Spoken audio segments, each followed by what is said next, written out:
யார் முகமது முத்து மாமா ஐவா அரபி வீட்டுக்கு கொண்டு வந்து போட்டு நீ சாப்பாடு சரியில்லை அப்படின்னு சொல்லி அரபி தரமானு சொல்லிட்டான் அவருக்கு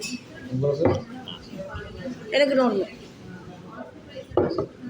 அப்போ அந்த மாதிரி சின்ன சின்ன தப்பு அது இதுன்னு சொல்லி அரபிக்காரன் ரிஜெக்ட் ஆக்கிட்டான். அவங்கள 10 நாள் வேலை செஞ்சு 10 நாள் சேலரி தந்தேன்னு மாமா. அதுக்கு பிறகு நான் மாமாவை கொண்டு போய் 16 நாள் ஓகே. அதுக்கு பிறகு நான் மாமாவை கொண்டு போய் துபாயில் கிச்சன் ஹெல்ப்பருக்கு போட்டேன். அவன் வேலையை வாங்கி போட்டு வெத்தில சப்பி துப்பி ஃபைன் வந்தேன்னு சொல்லி ரிஜெக்ட் ஆக்கிட்டான். இல்லை இல்லை இல்லை நமக்கு ஆதாரம் இருக்கு தகிக்காவோ இல்லை தேவையில்லை.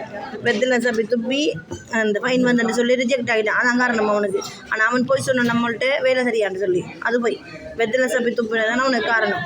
சரியா திரும்ப ஒரு இடத்த கொண்டு வேலைக்கு கொண்டு போகணும் அங்கே வானான்னு சொல்லிட்டாங்க. 3வது வேலைக்கு வானான்னு சொல்லி இப்போ திரும்ப இங்கே கொண்டு வந்திருக்கு. இது வந்துட்டு ரெஸ்டாரண்ட் ஒன்றில் கிச்சன் ஹெல்ப்பர் வேலைக்கு இப்போ 4வது வேலைக்கு கொண்டு வந்திருக்கு மாமாவை. சரிதானே மாமா?